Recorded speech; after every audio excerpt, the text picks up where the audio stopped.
pagi. Assalamualaikum warahmatullahi wabarakatuh. Perkenalkan, saya Mita Zari.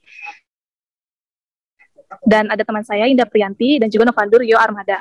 Pada kesempatan kali ini, kami akan mempresentasikan tentang kondisi geoteknik. Next. Kondisi geoteknik harus diatur dengan tepat dalam hal sifat fisik dan mekanik dari tanah berdasarkan hasil penyelidikan tanah dan uji tanah.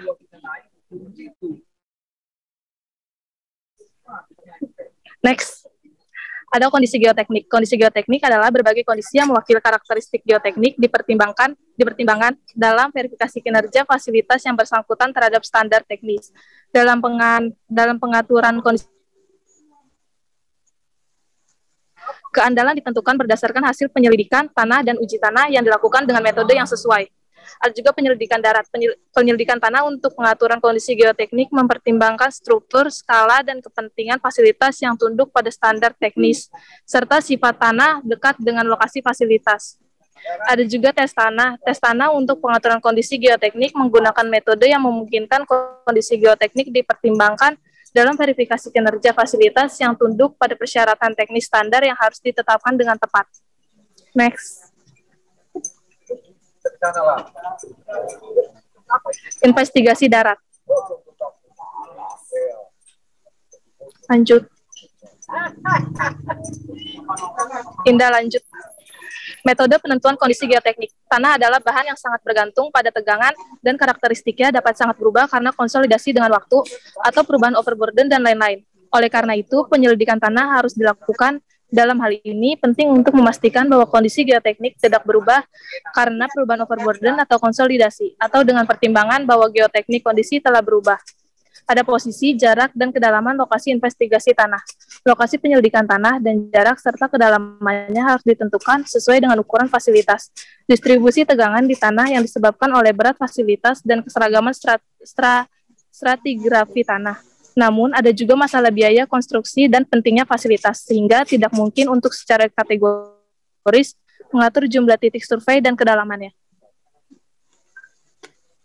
Ini ada contoh tabel pedoman lokasi investigasi dan jarak investigasi boring dan bunyi. Yang pertama, dalam hal kondisi stratifikasi relatif seragam baik secara horizontal maupun vertikal satuan M. Untuk menghasilkan angin. Kemudian, lanjut. Ini masih Ini ada contoh yang kedua, ketika kondisi stratigrafi kompleks, satuannya M. Lanjut.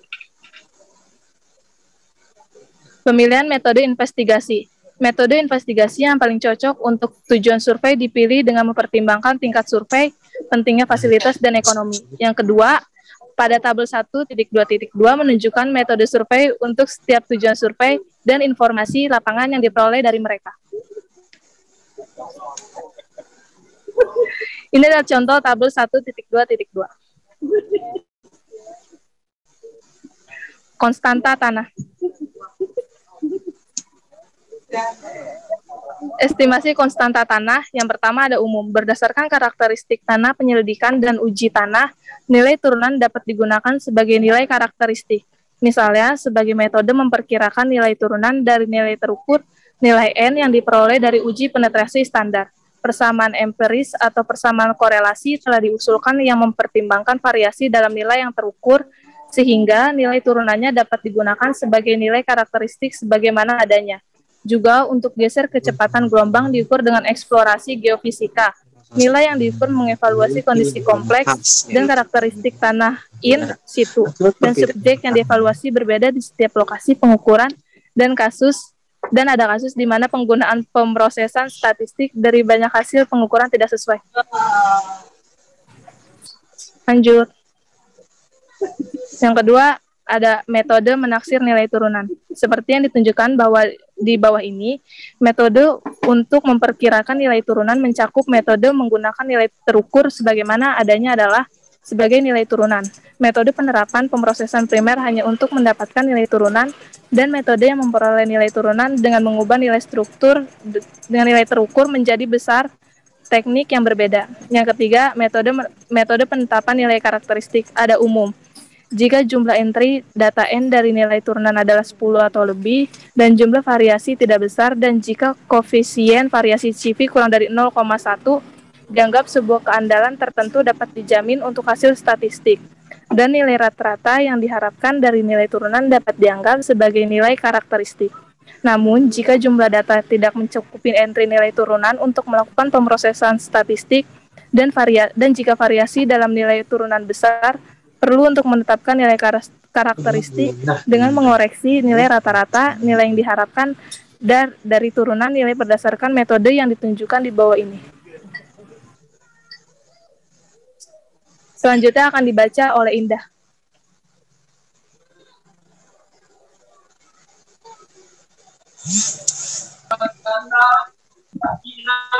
Koreksi nilai rata-rata.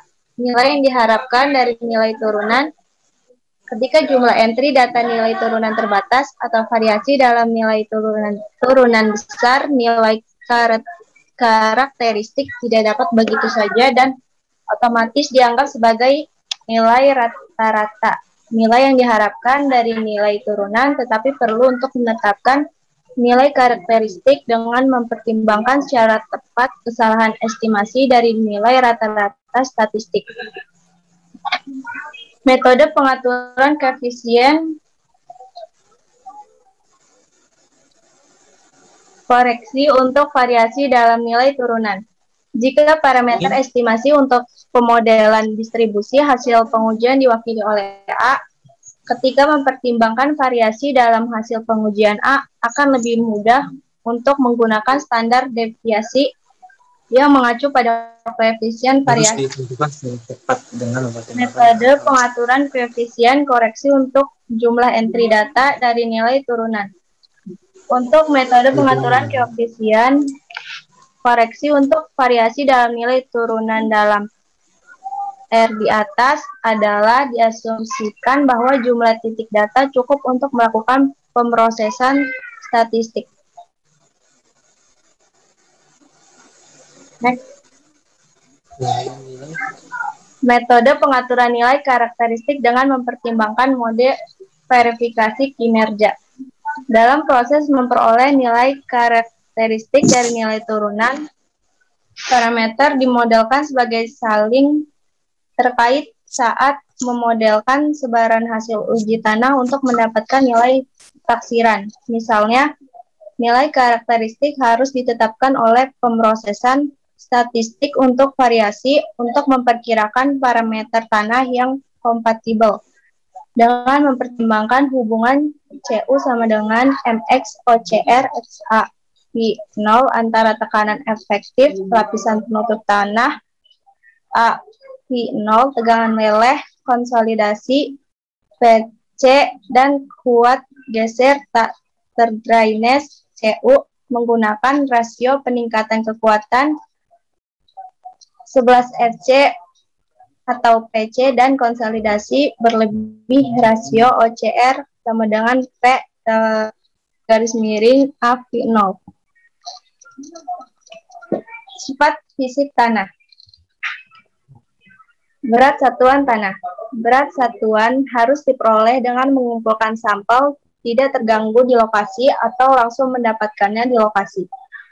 Berat satuan biasanya berat persatuan volume di udara dan termasuk berat satuan basah dan berat satuan kering juga. Berat satuan dalam air atau berat persatuan volume dari mana daya tampung dikurangi disebut sebagai berat satuan terendam. Yang pertama ada berat satuan basah dengan menggabungkan kedua berat tanah, partikel persatuan volume, dan berat air di dalam rongga. Sini terdapat rumus dari berat satuan basah beserta keterangannya. Next. Yang kedua ada berat satuan kering. Hanya partikel tanah yang diperhitungkan dalam satuan berat, jadi dengan menempatkan W sama dengan O atau S sama dengan O, berat kering persatuan volume dinyatakan dengan persamaan 2.2.2. Sini terdapat rumus berat satuan kering beserta penjelasannya. Jika rongga benar-benar jenuh dengan air, berat satuan terendam dinyatakan dengan persamaan 2.2.4 housing memperhitungkan daya tampung. Sini ada rumusnya. Yang ketiga ada pengukuran berat satuan in situ.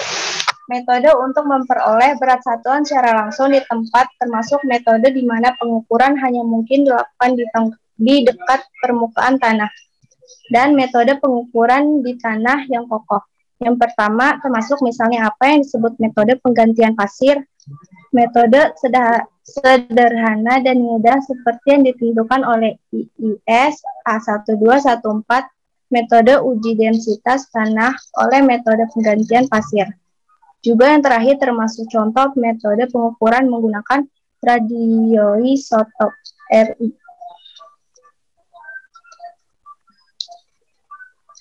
Berat satuan tanah. Yang pertama, ketika aliran rembesan di tanah yang benar-benar jenuh adalah aliran lamiran yang stabil, konduktivitas hidrolik harus diperkirakan dengan menggunakan hukum Darcy. Yang kedua, konduktivitas hidrolik dihitung dengan persamaan 2.2.7 dengan mempertimbangkan pengukuran luas penampang tanah A, gradien hidrolik I, dan volume aliran rembesan dalam satuan waktu. Rumusnya K sama dengan I garis miring IA 2.7. Next. Yang ketiga ada nilai perkiraan koefisien permeabilitas. Hajen menunjukkan bahwa ukuran butir efektif D10 dan permeabilitas pasir K berhubungan dan memberikan persamaan 2.2.8 untuk menghitung pasir yang relatif seragam dengan koefisien keseragaman kursi kurang dari 5 dan ukuran butir efektif D10 dari 0,1 mm sampai 0,3 mm. Sifat mekanik tanah. Konstanta elastis. Yang pertama, ketika menganalisis perilaku tanah sebagai benda elastis, konstanta elastik ditentukan dengan mempertimbangkan hubungan nonlinear tegangan-tegangan tanah. Yang kedua, ketika menganalisis perilaku tanah sebagai benda elastis, modulus deformasi dan rasio Poisson biasanya digunakan sebagai konstanta elastis. Yang tiga, ketergantungan tegangan modulus deformasi. Yang keempat, hubungan kuat geser Tedranais dengan modulus deformasi.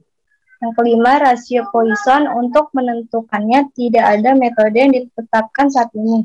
Meskipun sejumlah metode telah diusulkan, secara praktis I sama dengan 1/2 digunakan untuk kondisi tanah jenuh tak terdranais, dan I sama dengan 1/3 kurang 1/2 digunakan untuk banyak situasi lainnya. Next. Karakteristik, kompresi, dan konsolidasi. Yang pertama, karakteristik kompresi tanah dan koefisien untuk memperkirakan penurunan fondasi akibat konsolidasi dapat dihitung dari nilai yang diperoleh berdasarkan metode uji JIS A1217 untuk uji konsolidasi tanah menggunakan pembebanan inkremental. Yang kedua, ketika tanah dibebani satu dimensi, kompresi struktur dengan partikel tanah yang menyebabkan penurunan disebut kompresi. Yang ketiga, perhitungan penurunan akhir akibat konsolidasi ketika tekanan konsolidasi dan rasio rongga ketika konsolidasi selesai pada tekanan itu setelah 24 jam dalam uji konsolidasi diplot pada grafik semi logaritmik yang disebut elok, diperoleh kurva P atau kurva kompresi seperti terlihat pada gambar 2.3.1 bagian ABC dari kurva elok P menunjukkan proses pemuatan dan hampir linear. Next. Hubungan antara rasio rongga E dan tekanan P untuk segmen ADC. Domain konsolidasi normal pada gambar 2.3.1 dinyatakan dengan persamaan 2.3.3. E2 sama dengan E1 kurang sisi log 10 P2 garis miring P1, di mana sisi adalah bilangan non-dimensi yang menunjukkan derajat kemiringan segmen HDC dan disebut indeks kompresi. Yang keempat, laju penurunan dalam teori Terjaghi yang merupakan teori klasik konsolidasi. Metode analisis laju penurunan adalah sebagai berikut. Ketika kenaikan tekanan P ditambahkan ke tanah kohesif jenuh dalam kondisi tidak terdrainase berlebih tekanan air pori sama dengan besarnya P yang dihasilkan. Next.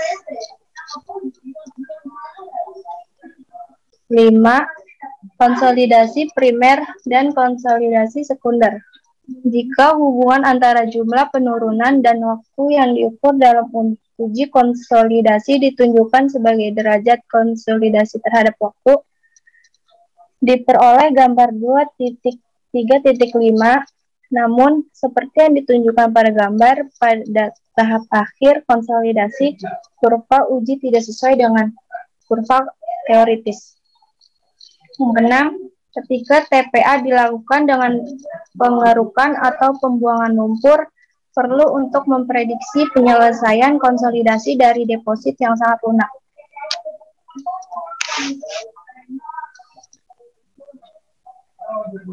Yang ketujuh, korelasi antara koefisien kompresi dan konsolidasi dengan sifat fisik. Dari semua pengujian tanah, pengujian konsolidasi memerlukan waktu yang paling lama.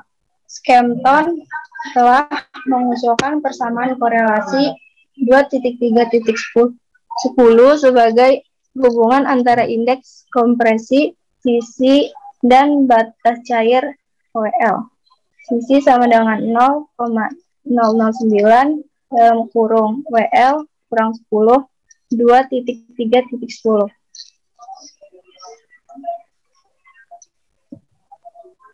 Karakteristik geser. Yang pertama, parameter kuat geser tanah ditentukan dengan mengklasifikasikan tanah menjadi tanah berpasir dan tanah kohesif. Yang kedua,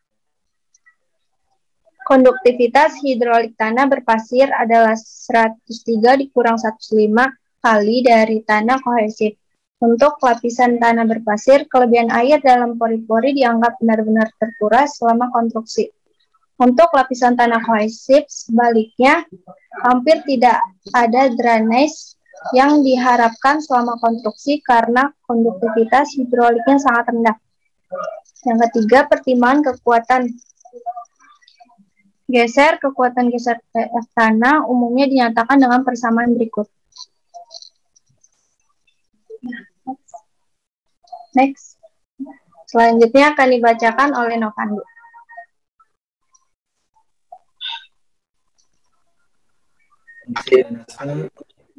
Diklasifikasikan ke dalam tiga kondisi drainase diklasifikasikan ke dalam tiga kategori berikut dengan parameter kekuatan yang berbeda digunakan untuk setiap kasus.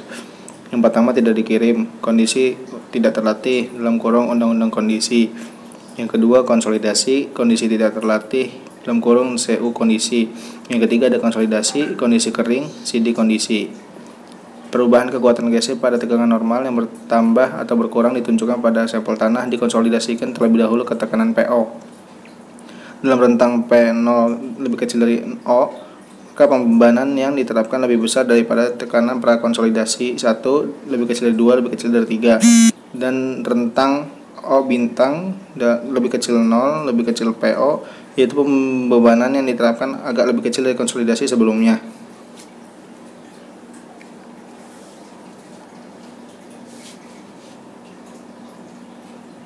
Next.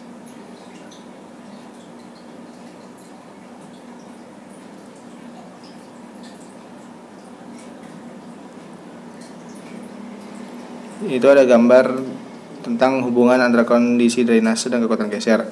Geser yang digunakan untuk verifikasi kinerja tanah harus merupakan kekuatan geser untuk paling kondisi drainase yang berbahaya yang diperkirakan pada beban yang diberikan. Kondisi drainase dan kekuatan geser kemudian sebagai berikut. A. Saat memuat terjadi pada tanah kohesif karena konsolidasi berlangsung dan kekuatan geser meningkat dengan berlalunya waktu. Waktu yang paling berbahaya adalah segera setelah pembebanan ketika hampir tidak ada drainase yang terjadi. Yang kedua, bila permeabilitas tanah besar dan bila drainase dari lapisan terkonsolidasi hampir selesai selama masa konstruksi karena pembebanan dilakukan sangat lambat. Yang ketiga, ada konduksivitas hidrolik tanah buruk dan beban dihilangkan untuk mengurangi tegangan normal pada bidang geser.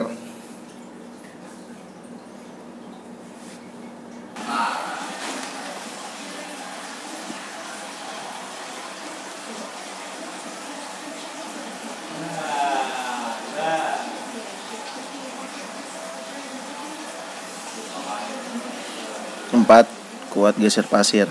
Karena tanah berpasir memiliki konduktivitas hidrolik yang tinggi dan dianggap dalam kondisi terdrainase sempurna. Kelima, kekuatan geser tanah kohesif.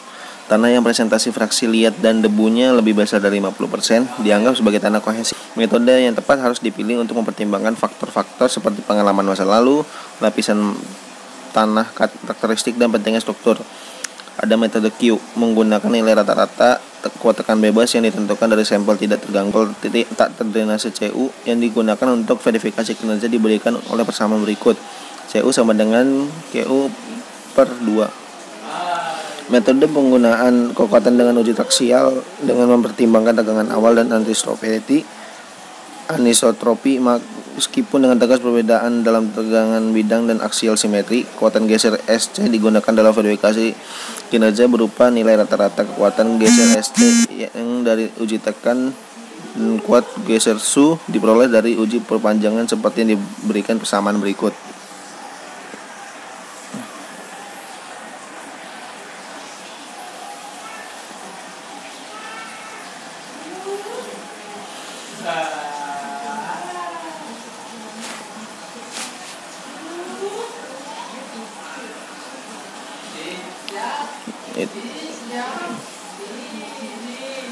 Yang pertama itu ada rumusnya di atas di gambar pertama, atau kekuatan geser langsung S113 dapat digunakan sebagai nilai perwakilan dengan rumus di pada gambar kedua. Untuk sebagian besar tanah, kuat tekan traksial SE adalah sekitar 70% dari kuat tekan traksial SVC. Gambar yang ketiga yaitu masalah stabilitas dan kekuatan anisotropi untuk tanggul yang dibangun di tanah liat.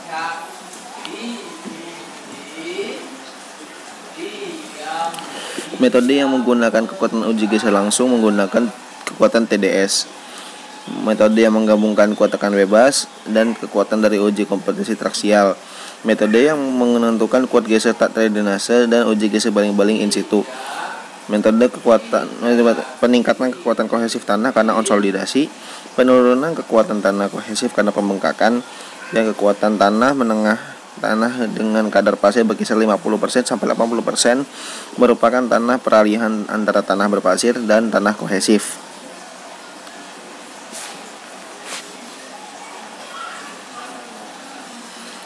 Selanjutnya ada metode interpretasi nilai N. Yang pertama, sudut tahanan geser untuk tanah berpasir dihitung menggunakan persamaan berikut dan penetrasi standar. N merupakan nilai uji penetrasi standar. Hubungan antara nilai N dan banyak parameter tanah telah ditentukan oleh data di berbagai lokasi yang telah umum digunakan selama bertahun-tahun. Nilai dalam kurung J ditentukan langsung oleh nilai N. Yang ketiga, ada faktor-faktor mempengaruhi nilai N. Faktor-faktor tersebut yaitu pertama, kepadatan. Ketika kerapatan relatif dari lapisan tanah meningkat, khususnya untuk tanah berpasir, nilai N meningkat.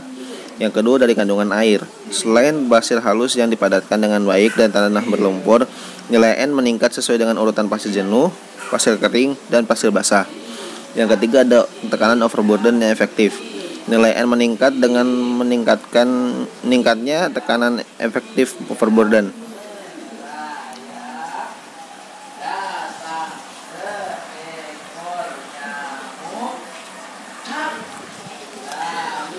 Selanjutnya ada tekanan overburden yang efektif. Nilai N meningkat dengan meningkatnya tekanan efektif overburden.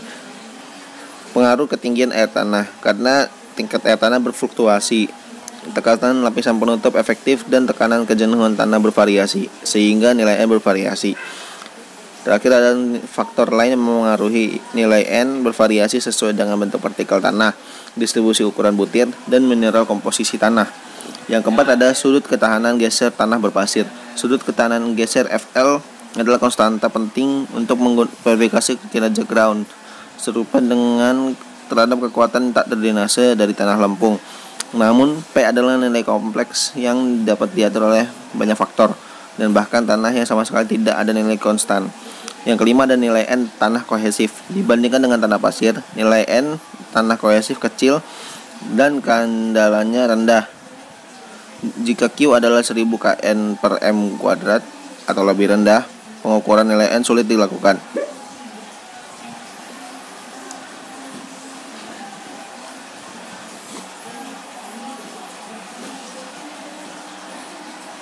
Analisis dinamis. Yang pertama ada modulus dinamis deformasi. 1. Untuk analisis respons seismik, modulus dinamik deformasi tanah yang sesuai harus ditentukan untuk menentukan hubungan antara tegangan geser dan regangan geser tanah.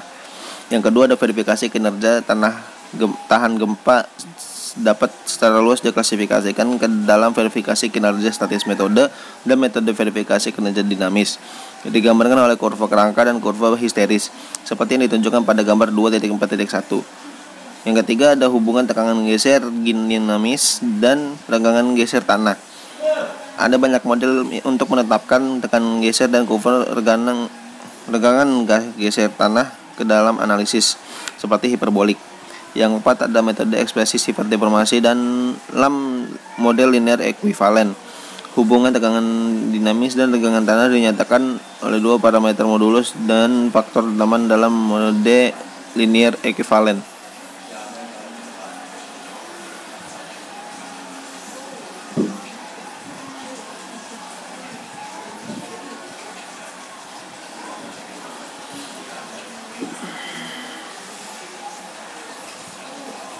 Next.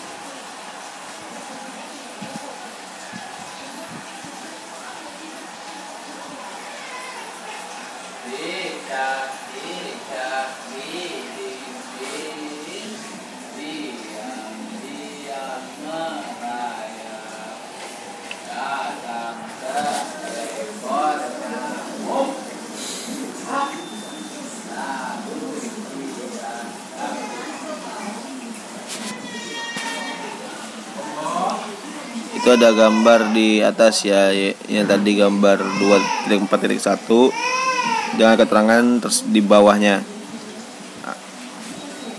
Selanjutnya ada gambar kurva ketegangan regangan yang 2.41 dan gambar 2.4.2 adalah modulus geser, faktor redaman dan amplitude renggangan. Yang kelima ada pengukuran modulus geser dan faktor redaman. Modulus geser dan faktor redaman harus ditentukan dengan uji laboratorium seperti uji resonansi atau uji traksial siklik. Dengan uji traksial siklik, modulus dapat geser ditentukan dengan persamaan dalam kurung 2.4.-4.3 bersama-sama dengan rasio Poisson V.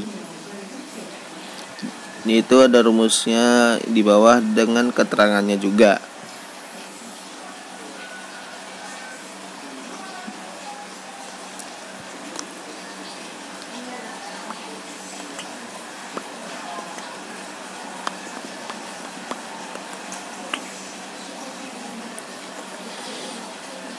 Konstanta lapisan tanah yang diperoleh dengan persamaan 2.4.4 sampai 2.4.6 dari data pengukuran kecepatan gelombang elastik dan eksplorasi seismik menggunakan lubang bor, yaitu dengan rumus ada di bawahnya dengan keterangannya juga.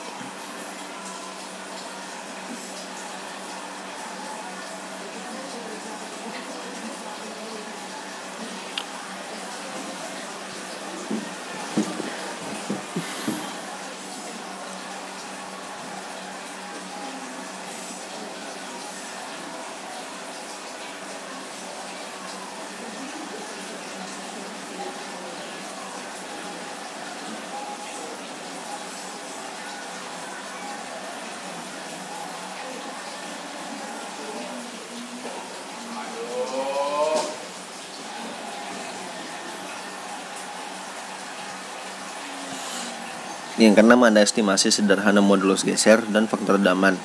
Dalam kasus di mana sulit untuk segera langsung mengukur modulus geser dan faktor redaman tanah dari laboratorium tes atau tes in situ, sumbu horizontal menunjukkan rasio perkiraan nilai kecepatan gelombang es yang dikonversi dari nilai N dan nilai-nilai yang sebenarnya. Properti kekuatan dinamis. Yang pertama, kekuatan tanah terhadap aksi eksternal dinamis biasanya ditentukan oleh uji laboratorium. Dalam hal ini, sifat-sifat gaya luar dan kondisi lapisan tanah perlu ditentukan dengan tepat. Yang kedua, ada aksi eksternal dinamis yang biasa ditemui di pelabuhan, dan pelabuhan adalah gerakan seismik dan gelombang memaksa. Saat ini, tindakan eksternal yang dinamis ini biasanya diubah menjadi aksi statis seperti pada metode koefisien seismik.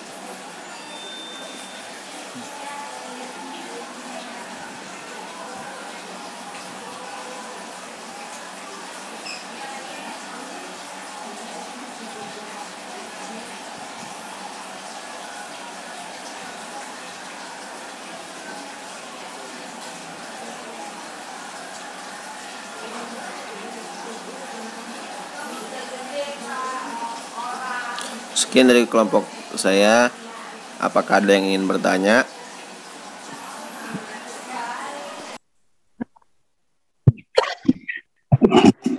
Kalau ada yang mau bertanya, boleh. Mau nanya. Iya, Dipa, boleh.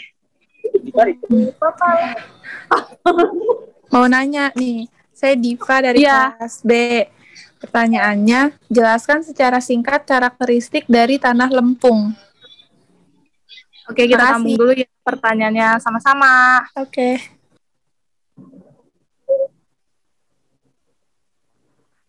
Ada lagi yang mau bertanya?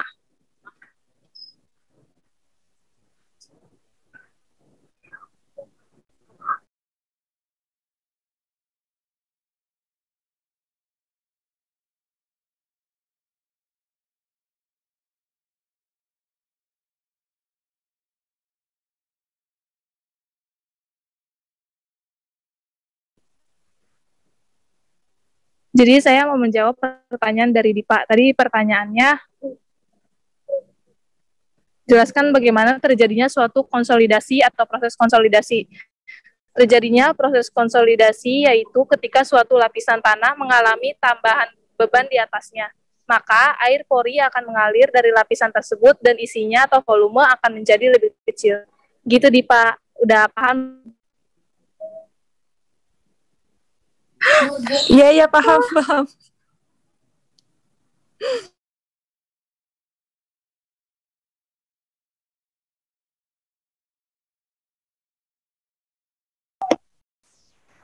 Ada yang ingin bertanya lagi?